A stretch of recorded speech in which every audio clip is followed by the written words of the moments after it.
سلام، خیلی مخلصیم. خوبید رفقا؟ خوشید؟ خرمید؟ خرم آبادید؟ آبادانی؟ سرپنجه و سرسلامتی. امروز اومدم براتون جاودان هنر بزنم با لایه های فراوان. امروز میخوایم براتون میکادو اصل ارمنی بزنیم. ویفر حلوایی نمیزنیم. با ما همراه باشید. امشب میخوایم چیکار بکنیم؟ بزن بریم بر تیش. دیوونه بازی ها. بریم ببینیم اصل میکادو چجوریه. با انرژی بریم برای شروع کار. اینجا من 300 گرم کرم فرش دارم یا همون خامه ترش و 32% چربی و یه قاشق چایخوری جوش شیرین من میزنم داخل کرم فرش. خب الان همه سوال میکنن چرا من جوش شیرین رو اول کار با کرم فرش قاطی کردم. ما میخوایم خلاف جهت حرکت بکنیم و بافت نونی که میخوایم به دست بیاریم یه بافت کاملا ویفری و بیسکویتی، بافت کیکی اصلا نمیخوایم. اینو میذاریم کنار استراحت بکنه. اینجا من کاسه رو میارم. 180 گرم اینجا من مارگارین دارم. شما میتونید کرم استفاده کنید، ولی چون که کره توی ایران شنیدم خیلی گرون شده، ما از مارگارین هم استفاده میتونیم بکنیم. من خودم الان دارم مارگارین میزنم داخلش و شکر 150 گرم. مارگارین که استفاده میکنم به دمای محیط رسیده، نرم شده، پس میتونیم الان با شکر بزنیمش خیلی راحت. بعد از اینکه من مارگارین رو زدم با شکر، بعد از 2 دقیقه مارگارین ما باز شد. من اینجا 2 عدد تخم مرغ دارم، میزنم داخل مارگارین. 1 و 2. بریم همشون بزنیم با مارگارین.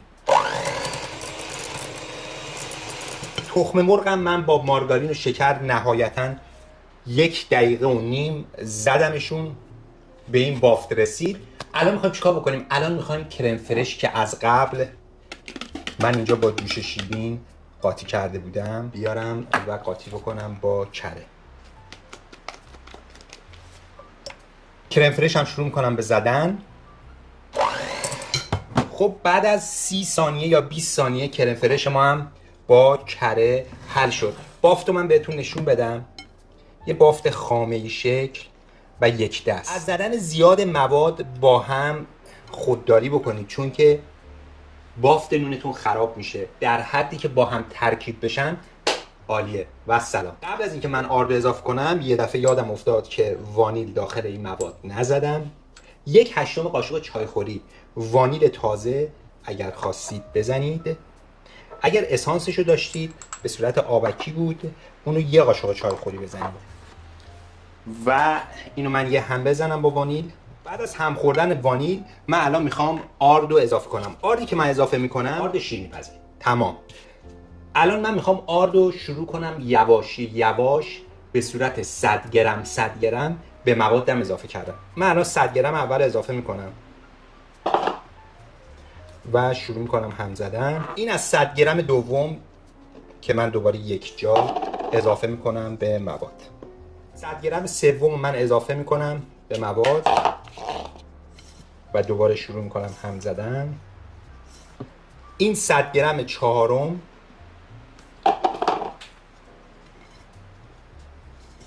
100 گرم پنجم من اضافه میکنم. 100 گرم ششم من لیسک رو گذاشتم کنار و یه قاشق چوبی آوردم که یه ذره بتونم راحت تر خمیر رو هم بزنم. خمیرش خمیر سفتی نیست، خیلی پفکیه، واسه همین ورز دادنش راحت. بعد از 100 گرم ششم من خمیر رو دیگه شروع میکنم با دست ورز دادن. چسبندگیش نسبتاً کمتر میشه. بعد از ورز خمیرتون که به دست نمیچسبید میارید روی میز و در نهایت تمام آرد 100 گرم هفتم رو اضافه میکنم و با همین شروع میکنم روی میز خمیرم رو ورز دادن.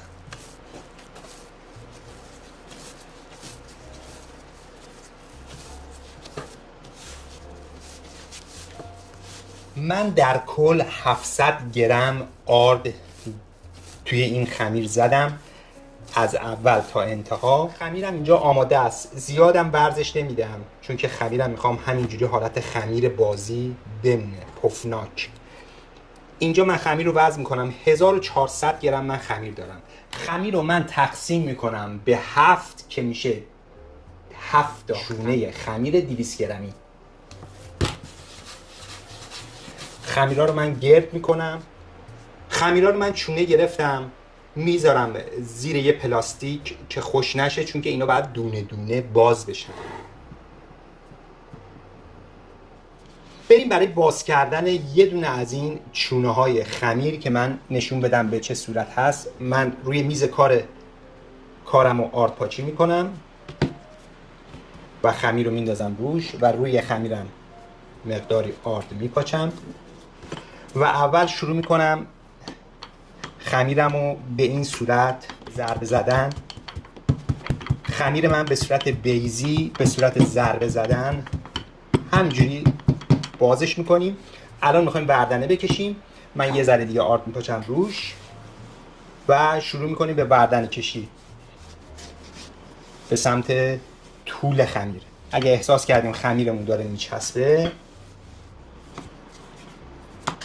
از آرد میتونیم استفاده بکنیم. خیلی باز شد به اندازه یه نون بربری بزرگ. اینو برش میگردونم. خمیر رو از زیرم باید آرد پاچی بکنید که خمیر از زیر بیشتر میچسبه. همه فکر میکنن خمیر از رو میچسبه ولی خمیر شما از زیر میچسبه و اجازه نمیده خمیر شما باز بشه راحت تر. و شروع میکنیم عرض خمیر رو بلند کردن. و خمیر شما اگر دیدید احساس کردید بیشتر نمیتونید بازش کنید، من یه راهکار به شما نشون میدم. روی خمیرتون رو آرد پاچی میکنید، یه دست نوازش میکشید، خمیرتون رو برمیگردونید. تمام. خمیر یه ذره خوش رو جمع میکنه موقعی که برش میگردونید.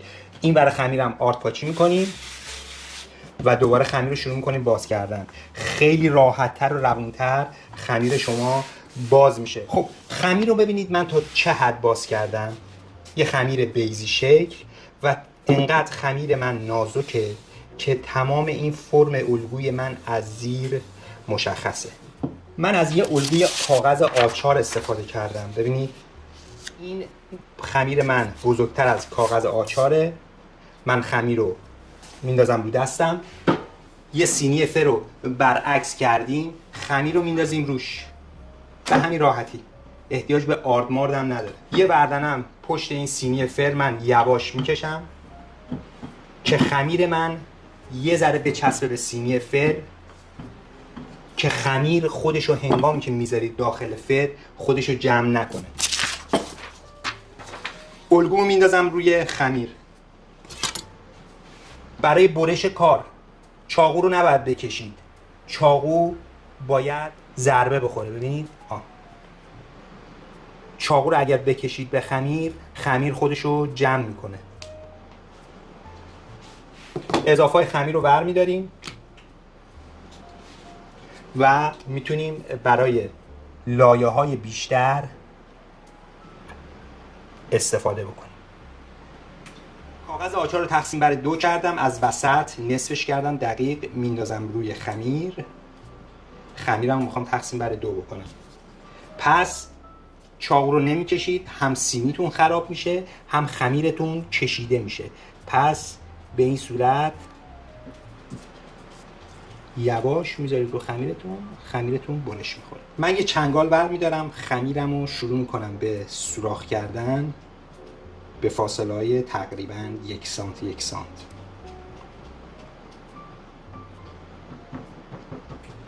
بریم بذاریمش داخل فر. بعد از اینکه چنگال کاریش کردیم، دمای فر 170 درجه سانتیگراد، فر بالا پایینم همزمان روشن و طبقه وسط فر به مدت 10 دقیقه تا کاملا طلایی و بیسکویتی بشه. بریم و برگردیم بهتون نشون بدم که چیکار کردیم. لایه های بیسکویت ما آماده شد.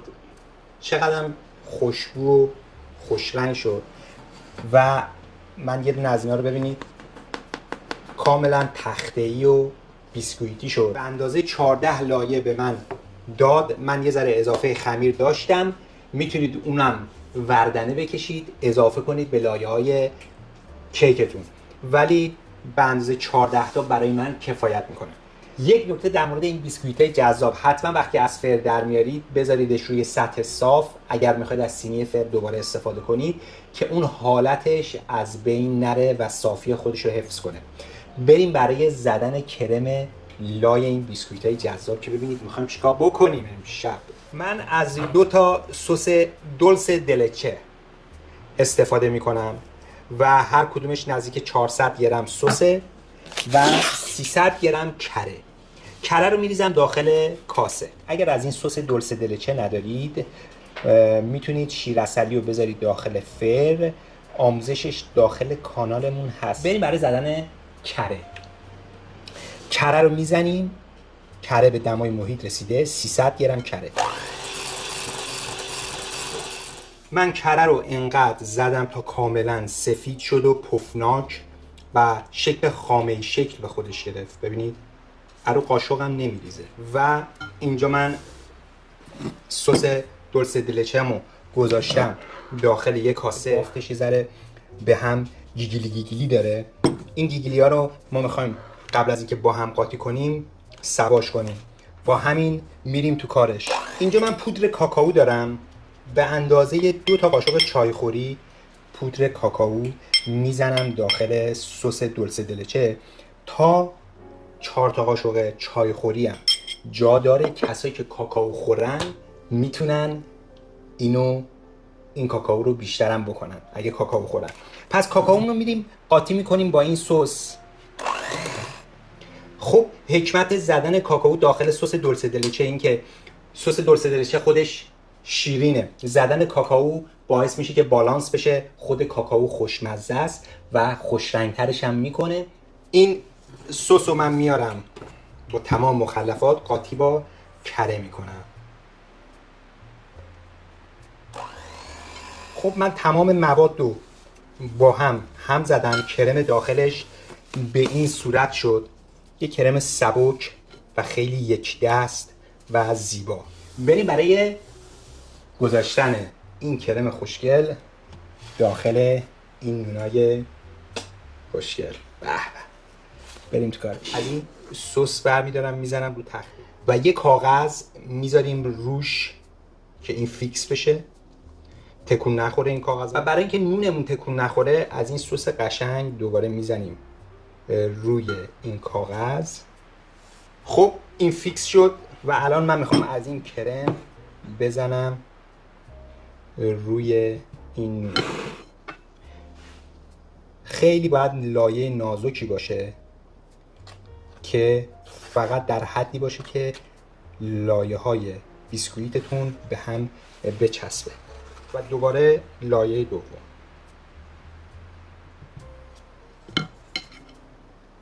لایه دوم من کشیدم، همینجوری لایه به لایه میریم بالا. بعد از اینکه کرما رو زدم لای بیسکویت ها، الان میخوام کاکائو روش رنده کنم. تمام روش رو من میخوام با کاکائو بپوشونم.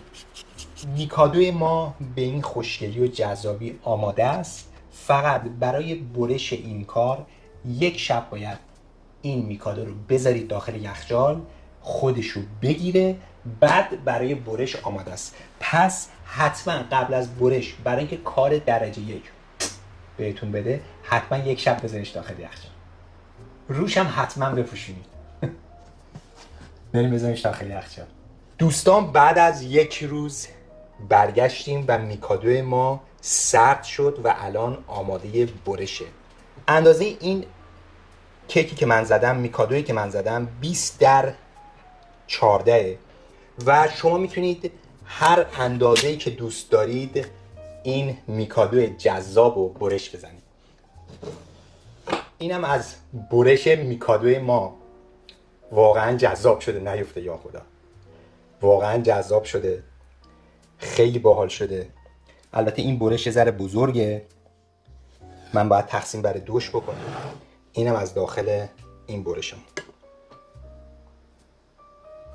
میکادوهای عزیز رو ما برش زدیم به اندازه‌های مختلف و من الان میخوام مزه کنم ببینم چی کار کردیم.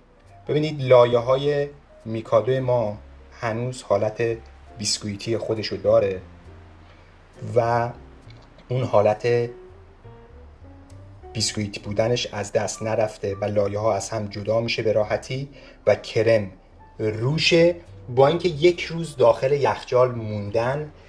و تریک میکادو اصل اینه که بعد از اینکه شما گذاشتیش داخل یخچال، این نونای داخلش نباید زیاد نرم بشن و نباید زیاد خشک باشن. باید جوری باشه که هر چقدر که میخوری از خوردنش لذت ببری. قبل از اینکه من بخورم براتون لایک قشنگه رو بزنید خواهش میکنم و کامنت هم برامون بنویسید. لایک رو بزن. به سلامتی هم. اصلا بی نهایت خوشمزه شده و از نگم براتون نگم واقعا عالی شده. بوس کنم خودمون. خیلی خوشمزه شده. ولی ما مدل نون ویفریش هم زدیم با کرم اصلش. براتون میخورم ببینم چه جوریه. نه اون حالت ویفریش رو دست داده و فرق این دوتا اینه که کرم انگار اضافی لای این ویفر، ولی لای این بیسکویت اصلا دوره می فاصولاسی رو هم چیده شدن. خیلی خوشمزه شده. امیدوارم که تو خونه هاتون درست کنید و لذتش ببرید. کار داره. از دسترنج خودتون مثل این شیرینی خوشمزه لایه به لایه لذت میبرید. در ضمن برنامه یه صفحه آخر داره و خواهد داشت و داره. بریم صفحه آخر با شف میدانچی. در جیب منه. امروز براتون یه نوشیدنی آوردم، ساور استرابری، لهجه ترامپی گفتم. مغز لیستن آوردم. خب این مغز لیستن چیه؟ برین لیکر یعنی چی؟ از ترشی مغزتو لیس میزنه. بریم ببینیم ترشی که مغز رو لیس میزنه چی هست. واقعا ترشه یا به قول قدیمی ها کلک بازاره.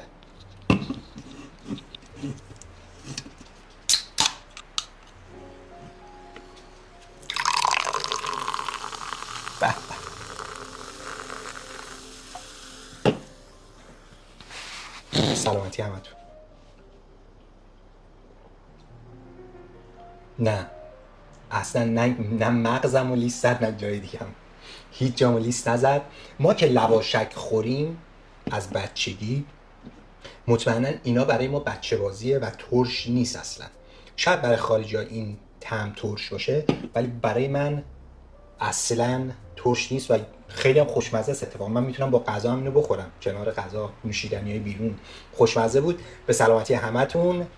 مزه‌ای که من آنالیز کردم میخوام به شما انتقال بدم. این مزه نوشیدنی رو از نظر مغزی به شما انتقال بدم که من چی خوردم.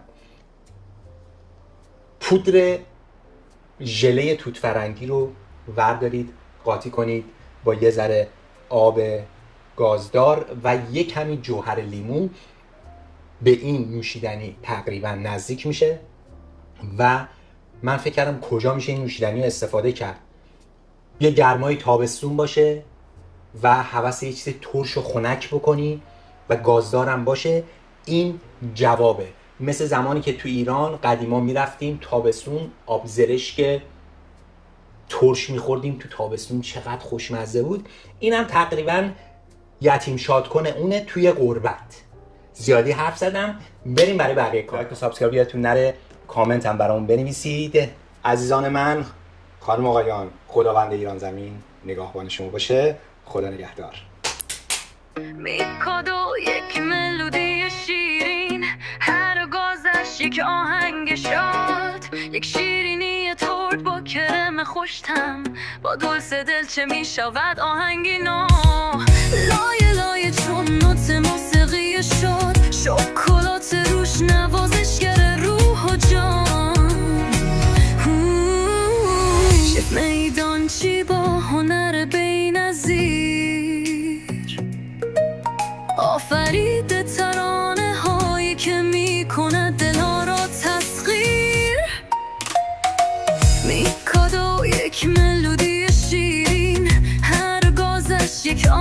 شاد طعمش به یادت میمونه مثل یک اثر موزیک که طعمش میکنه ما رو دیوونه قصه ها میرن و فقط لبخند میمونه با شف میدان چی تماشر میشن با یک گاز از میکاد و دل و شاد میشن یادت نره لایک و کامنت سابسکرایب کن تا بشی جزو خونواده ما کانال شف میدان چی رو معرفی کن به دوستان